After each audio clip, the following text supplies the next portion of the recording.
गणपती बाप्पा मोरया, मंगलमूर्ती मोरया. बाप्पाच्या कृपेने तुमच्या सर्व इच्छा मनोकामना पूर्ण हो.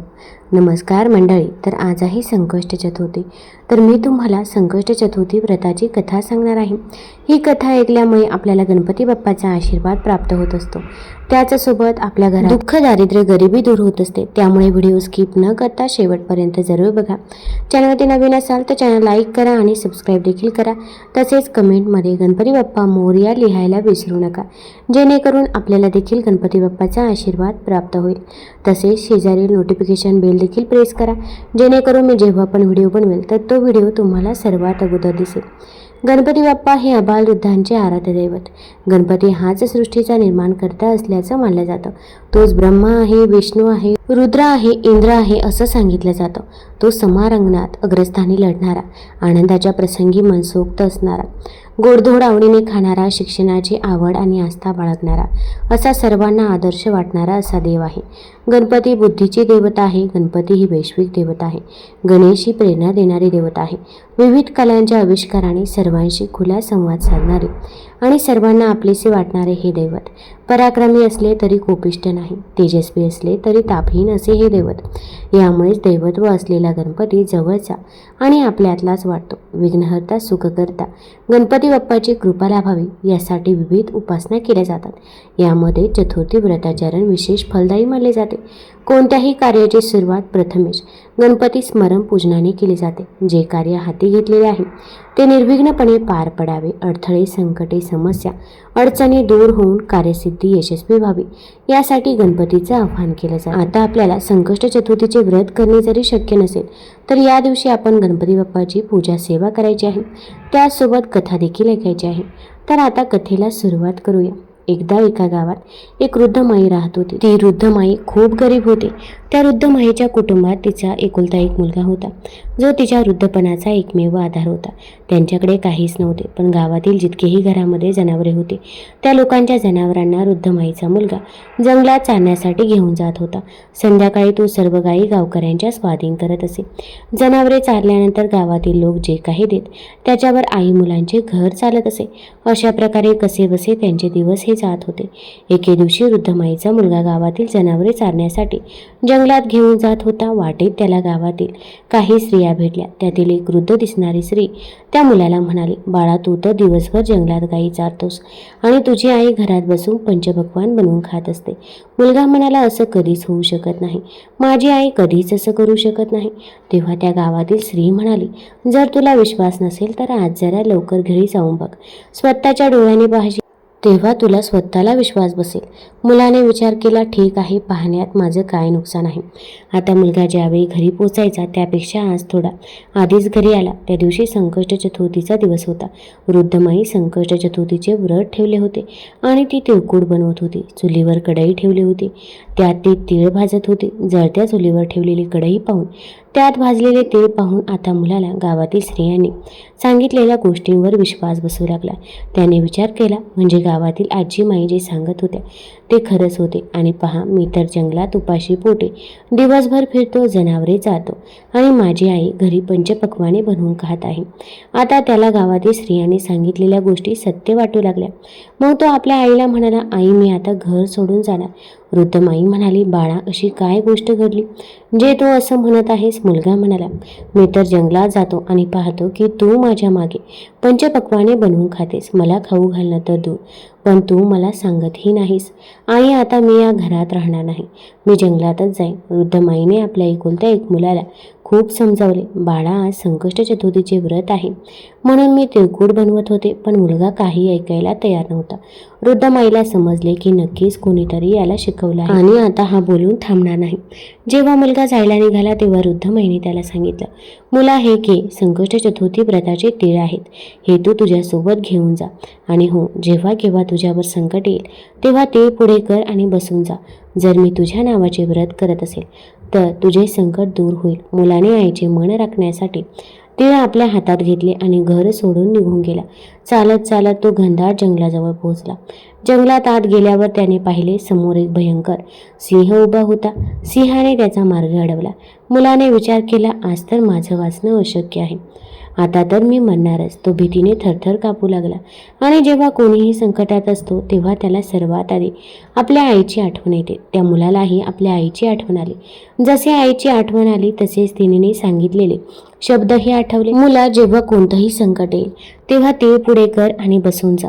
आता मुलाने झटपट आपल्या खिशातून तीळ काढले आणि पुढे करून तिथेच बसला. तो म्हणू लागला, हे संकट चतुर्थी माता, हे गणपती बाप्पा, जर माझी आई माझ्या नावाने व्रत करत असेल तर हा सिंह गाय बनून जाऊ, नाहीतर माझं मरण ठरलेलं आहे. असे त्या मुलाने जसे म्हटले तसेच गणपती बाप्पाच्या कृपेने तो सिंह गाय बनून शेपूट हलवत तेथून निघून गेला. कारण वृद्ध माई तर आपल्या मुलाच्या नावानेच व्रत करत होती. आता तो मुलगा जंगलातून राम राम म्हणत पुढे जाऊ लागला. थोडा पुढे गेला तर त्याने पाहिले समोर एक मोठी प्रचंड नदी वेगाने उफाण घेऊन वाहत होती. आता त्याने विचार केला, जर मी ही नदी पार करणार असेल तर मी त्या खोल पाण्यात बुडून मरणार. एकतर नदीचा प्रवाह खूप वेगवान आहे, त्यात वादळ सुद्धा आलं आहे. जर मी ही नदी पार केली नाही तर रात्रही झाली आहे, मागे घनदाट जंगल आहे आणि त्यातील हिंस्र प्राणी निश्चितच जिवंत सोडणार नाही, मला कच्चं खातील. पुढे विहीर, मागे खोलदरी, मग आठवण झाली आईची. आता तो मुलगा पुन्हा तीळ पुढे करून बसला आणि म्हणाला, हे संकष्ट चतुर्थी माई, हे संकष्ट चतुर्थी माता, हे गणपती बाप्पा, जर माझी आई माझ्या नावाने व्रत करत असेल तर ही नदी 2 भागात विभागली जावी आणि मला रस्ता मिळावा, नाहीतर आज माझं मरण ठरलेलं आहे. आता जसे त्या मुलानं असं म्हटलं तसेच नदी 2 भागांमध्ये विभागली गेली. आता त्याला पुढे जाण्यासाठी रस्ता मिळाला. कारण वृद्ध माई तर आपल्या मुलाच्या नावानेच व्रत करत होती. नदी पार करून तो दुसऱ्या नगरीत पोहोचला. तिथं त्यानं पाहिलं की एक वृद्ध माई पुरणपोळी बनवत होती आणि रडत होती. त्याने ती वृद्ध माई अशा प्रकारे पक्वाने बनवताना आणि रडताना पाहिलं. तेव्हा विचारलं, अगं माई, पुरणपोळी बनवत आहेस म्हणजे तुझ्या घरी काही आनंदाचा क्षण आहे, पण त्याच वेळी तू रडत आहेस म्हणजे तुझ्या मनात काही दुःखही आहे. आता मला सांग, हा आनंद आणि दुःख एकत्र कसे? तर ती वृद्ध माई म्हणाली, बाळा, मी काय सांगू, माझा मुलगा तर आज मरणार हेच विचार करून मी दुःखी आहे आणि रडत आहे. माझ्या मुलाचा आज शेवटचा दिवस आहे. माझी इच्छा की शेवटच्या वेळी मी त्याच्यासाठी पुरणपोळी बनवावी, म्हणून शेवटची वेळ त्याच्यासाठी जेवण बनवत आहे. विचार केला, काहीतरी चांगले बनवून त्याला खायला घालावे. माझ्या मुलाला पुरणपोळी खूप आवडते, म्हणून मी त्याच्यासाठी पुरणपोळी बनवत आहे. त्या दुःखी माईचे बोलणे ऐकून वृद्ध माईच्या मुलाला तिच्यावर दया आली. मग तो म्हणाला, वृद्ध माई, जर तू या सर्व पुरणपोळ्या मला खायला घालशील तर मी तुझ्या मुलाच्या जागी जाईल. मग ती वृद्ध माई म्हणाली, बाळा, तू जितक्या हव्या तितक्या पुरणपोळ्या खाऊ शकतोस, हवं तर सगळ्या खा, पण इथे कुणाच्या आयुष्याच्या हाकेला भला कोण प्रतिसाद देतो? बोलवणे माझ्या मुलाचे आहे, त्याच्या मृत्यूला कोण आपल्या हाताने घेईल? तू त्याच्याऐवजी का जाशील? असा भला कोण स्वतःच मृत्यूला कवटाळतो? पण वृद्ध माईचा मुलगा म्हणाला, आई, तू काळजी करू नको, मी तुझ्या मुलाच्या जागी जाईन. या प्रकारे भरपेट पुरणपोळी खाऊन तो झोपला. त्याला गाढ झोप लागली. इकडे राजाच्या आदेशानुसार सैनिक वृद्ध माईच्या मुलाला घ्यायला आले आणि त्याच्या घराचा दरवाजा ठोठवू लागले. वृद्ध माईनेही जसे आवाज ऐकला ती दुसऱ्या खोलीत झोपलेल्या त्या अजनबी मुलाच्या खोलीत गेले आणि बाहेरून दरवाजा कधी खिडकी ठोठवू लागले. पण तो मुलगा तर गाढ झोपेत होता. शेवटी खूप वेळ ठोठवल्यावर तो मुलगा उठून बसला आणि म्हणाला, आई, आले का घेऊन जाणारे? मग वृद्ध माई म्हणाली, हो बाळा, राजाचे सैनिक आले आहेत. आणि मग तो मुलगा सैनिकांसोबत निघून गेला. जाऊन तो आव्याच्या आतमध्ये बसला. आव्याच्या आत बसताच त्याला आपल्या आईची आठवण आली. त्याने पुन्हा आपल्या हातातील तीळ घेतले आणि म्हणाला, हे गणपती बाप्पा, माझी आई जर माझ्या नावाने संकष्ट चतुर्थीचे व्रत करत असेल तर आज ही जळणारी आग माझे काहीही वाईट करू शकणार नाही. मी या आगीत जळणार नाही, नाहीतर माझे जळणे निश्चितच आहे. 3 दिवस झाले तिथे जवळ काही मुले खेळत होती. खेळता खेळता मुलांची गोटी त्या मोठ्या माठाला जाऊन धडकली. त्याच्या आत तो मुलगा आणि काही भांडे ठेवले होते आणि आत आवा होत होता. आतून जसे टन असा आवाज झाला त्या माठातून, तसे आजूबाजूचे सगळे लोक आश्चर्यचकित झाले. पहिल्यांदा हा आवाज 6 महिन्यात शिजत असे, पण आज फक्त 3 दिवसातच कसा झाला हे कळताच संपूर्ण नगरी एकत्र जमली. राजाला हे समजले, त्यामुळे राजालाही बोलवणे गेले. आता तर आव्याच्या 4ही बाजूला मोठी गर्दी जमली. मग राजाने सैनिकांना सांगितले, माठ खाली उतरवा. जसे सैनिक माठ खाली उतरू लागले, आतून आवाज आला, भाऊ हळूहळू उतरवा, भाऊ हळूहळू उतरवा. हा आवाज ऐकता सैनिक भीतीने दूर पळाले. आजवर आतून कधीही आवाज आला नव्हता. वाटतंय आत कोणीतरी भूत आहे. आता राजा तलवार काढून उभा राहिला आणि म्हणाला, सत्य सांग, माठाच्या आत तू कोण आहेस?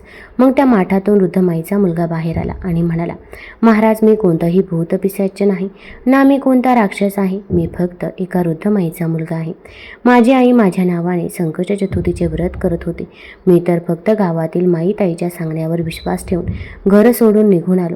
माझ्या आईने जाताना मला हे काही तीळ दिले होते आणि सांगितले होते की बाळा, जर कधी संकट आले तर ते दूर होईल. आता भाऊ, हे बघा, मी तर या तिळांना पुढे करून कुठेही संकटात बसतो आणि जिथे बसतो तिथेच माझ्या संकटाचा नाश होतो. हे ऐकून राणी म्हणाली, राजासाहेब, का नाही आपल्या राजकुमारीचा विवाह याच्याशी करून टाकावा, कारण याला तर आगसुद्धा जाळू शकली नाही. राजाला राणीचे बोलणे पटले आणि मग राजा राणीने आपल्या मुलीचे लग्न त्या मुलासोबत लावून दिले. आता वृद्ध माईचा तो मुलगा राजमहालात घर जावई म्हणून राहू लागला. आता त्याचे दिवस मोठ्या ऐश्वर्यात जाऊ लागले. राजाची मुलगी आणि वृद्ध माईचा मुलगा दोघे एक दिवस टेरेसवर फिरत होते. फिरता फिरता वृद्ध माईच्या मुलाला आपल्या गावची, आपल्या देशाची आणि आपल्या आईची आठवण आली. मग तो पत्नीला म्हणाला, बघ, आज आपल्या गावाकडे ढग आले आहेत. वाटतंय खूप जोरात पाऊस पडणार. राजाची मुलगी हे ऐकून आश्चर्यचकित झाली आणि विचारू लागली, तुमचंही गाव आहे? मग वृद्ध माईचा मुलगा म्हणाला, हो, आमचंही गाव आहे, आमचंही घर आहे, माझीही आई आहे, सगळं काही फक्त माझी आईच आहे. राजाची मुलगी म्हणाली, तर मग आपण इथे काय करत आहोत? आपणही आपल्या घरी जाऊ. वृद्ध माईकडे वृद्ध माईचा मुलगा म्हणाला, तू तुझ्या वडिलांना विचार, ते सांगतील तरच मी तुला घेऊन जाईल. आता राजाची मुलगी महलात जाऊन आपल्या वडिलांना म्हणजेच पिताजींना म्हणाले, तुमचे जावई राज आता त्यांच्या घरी जायला इच्छुक आहेत. राजा म्हणाला, हे तर खूपच चांगले झाले.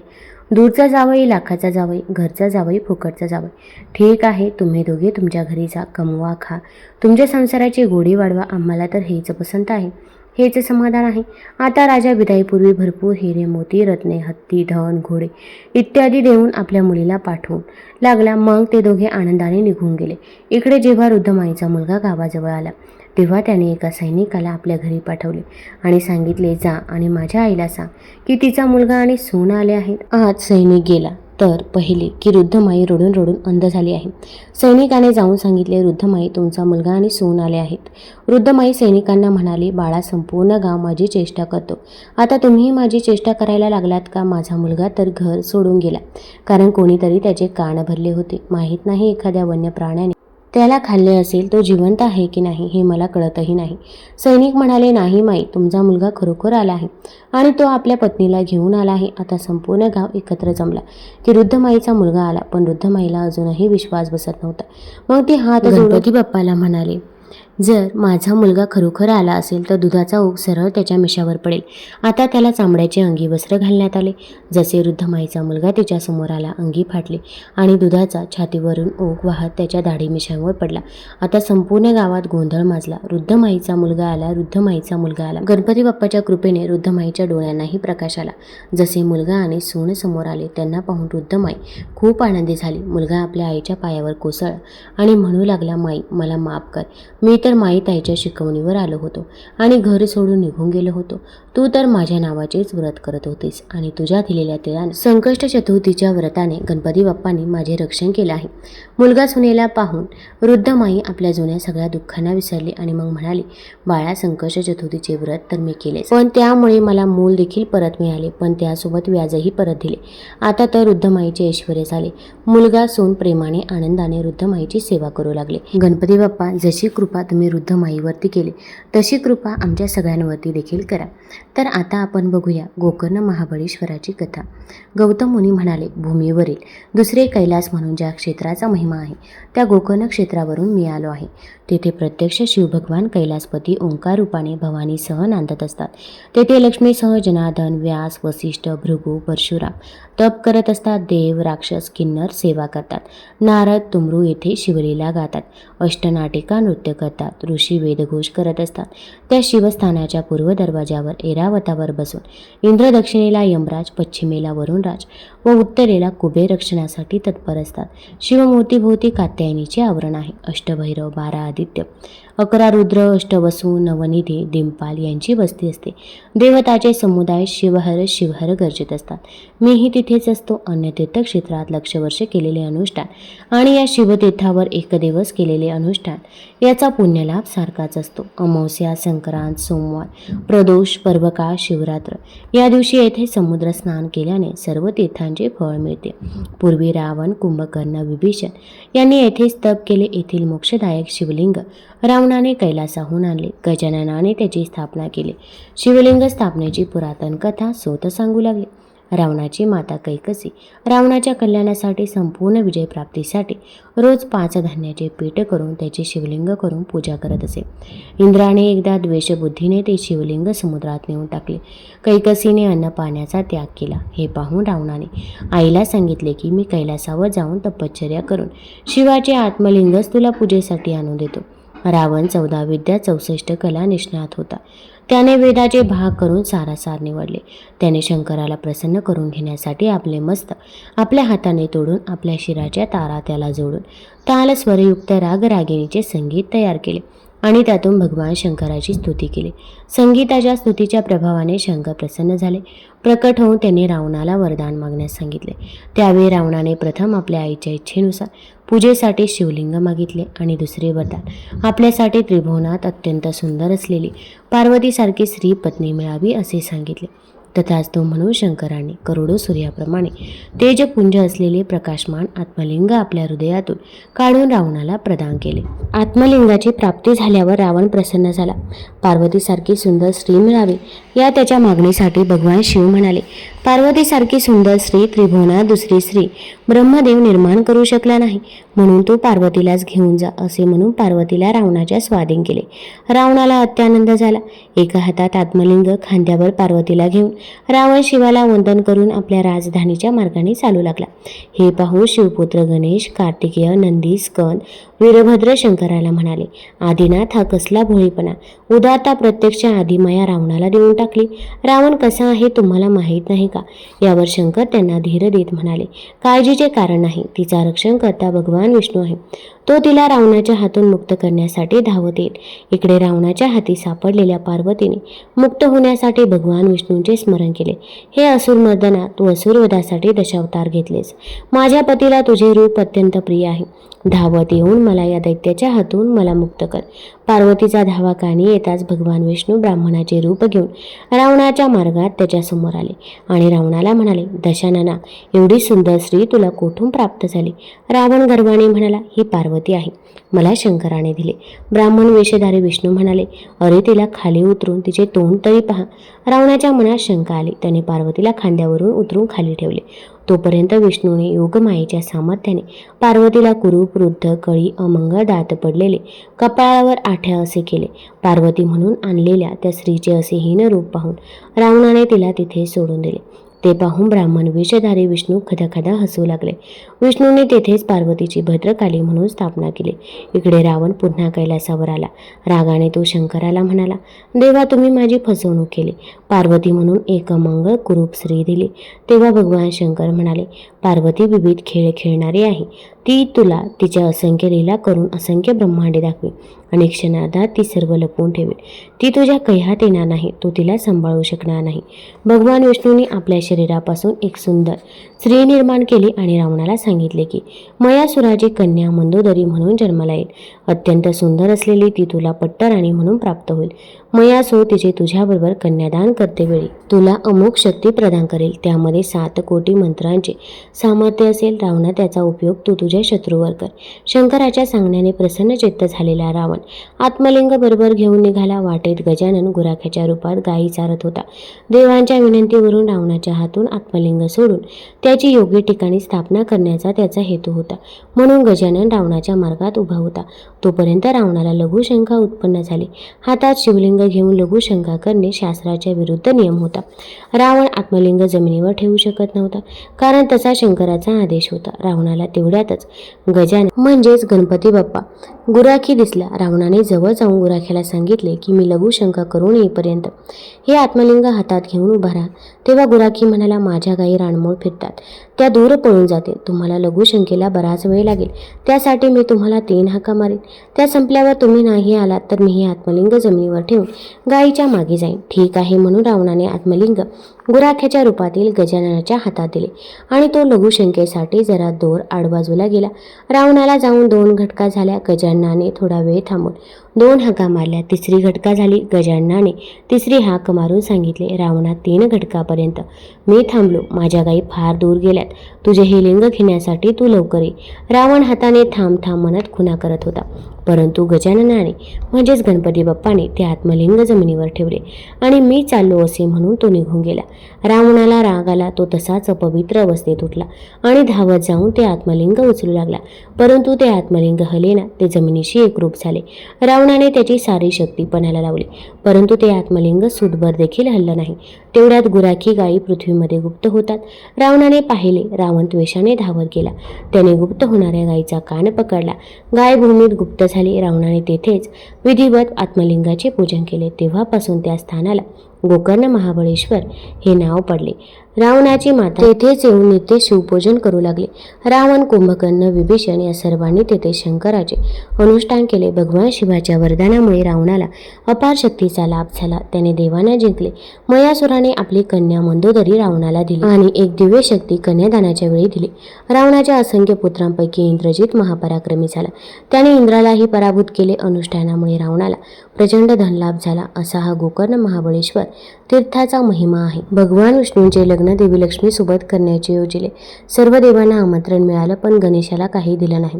भगवान विष्णूंच्या मिरवणुकीच्या वेळी सर्व देव आपापसात चर्चा करू लागले की गणेश नाही. मग सर्वांनी विष्णूंना विचारले, तर त्यांनी म्हटले की आम्ही गणेशाच्या वडिलांना म्हणजेच महादेवांना आमंत्रण दिले आहे. जर गणेशाला वडिलांसोबत यायचे असते तर ते आले असते. तर काही जण म्हणू लागले की ते जास्त खातात आणि ते आले तरी त्यांना घराच्या संरक्षणासाठी बसवून ठेवण्यात येईल. नंतर ही गोष्ट गणेशाला समजतात त्यांनी आपल्या मूषक सैन्याला पुढे पाठवून वाटेला खालून पोकळ करून दिले. वराड तेथून निघाल्यावर रथांची चाकं जमिनीत रुतली. बऱ्याच वेळा प्रयत्न केल्यावर देखील चाक नाहीच निघालं. सर्वांनी आपापल्या परीने प्रयत्न केले तरीही निघालं नाही.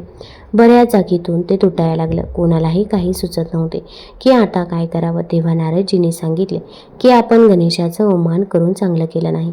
जर आपण त्यांना मान देऊन आमंत्रित कराल तरच आपले कार्य सिद्ध होऊ शकेल आणि हे संकट देखील टळेल. मग शंकराने आपला सेवक नंदीला पाठवले आणि ते गणेशाला घेऊन आले. गणेशाची आदराने पूजा करताच रथाची चाके निघाली. त्यामुळे पहिल्यांदा भगवान गणेशाचे पूजनही केले जाते. देवी पार्वतीला सर्व देवांनी अमृतापासून तयार केलेले एक दिव्य मोदक दिले. मोदक बघून दोन्ही मुले कार्तिकेय आणि श्री गणेश आईकडून ते मागू लागले. तेव्हा आईने मोदकाच्या महत्त्वाचे वर्णन करून म्हटले की आपल्या दोघांमधून धर्माच्या दृष्टीने श्रेष्ठ होऊन सर्व तीर्थक्षेत्रांना जो प्रथम भेट देईल त्यालाच हे मोदक मिळेल. आईची गोष्ट ऐकून कार्तिकेय तर आपल्या मोरावर बसून एक चांगले मुहूर्त बघून सर्व तीर्थक्षेत्रांना भेट देऊन आले. इथे गणेशाचं वाहन उंदीर असल्यामुळे ते असं करण्यास असमर्थ होते. तेव्हा गणेशाने अत्यंत आदराने आपल्या आईवडिलांच्या भोवती प्रदक्षिणा घालून त्यांच्यासमोर जाऊन उभी राहिले. हे बघून आई पार्वती म्हणाल्या की सर्व तीर्थक्षेत्रात केलेले स्नान, सर्व देवांना केलेला नमस्कार, सर्व यज्ञाची फलप्राप्ती, सर्व प्रकारचे उपवास, मंत्र, योग आणि संयमाचे पालन हे सर्व आई वडिलांच्या पूजेच्या 16व्या भागाच्या बरोबर देखील असू शकत नाही. म्हणून हे श्री गणेश शेकडो पुत्र आणि शेकडो गणांच्या पेक्षा वर आहे. म्हणून हे मोदक मी श्री गणेशाला देत आहे. आई वडिलांच्या भक्तीमुळे प्रत्येक यज्ञात सर्वात आधी श्री गणेशाची पूजा होईल असे पद्मपुराणामध्ये देखील सांगितलं आहे. तुम्हाला जर ही कथा आवडली असेल तर चॅनलला लाईक करा, सबस्क्राईब करा आणि आपल्या मित्रपरिवारासोबत जरूर शेअर करा. धन्यवाद.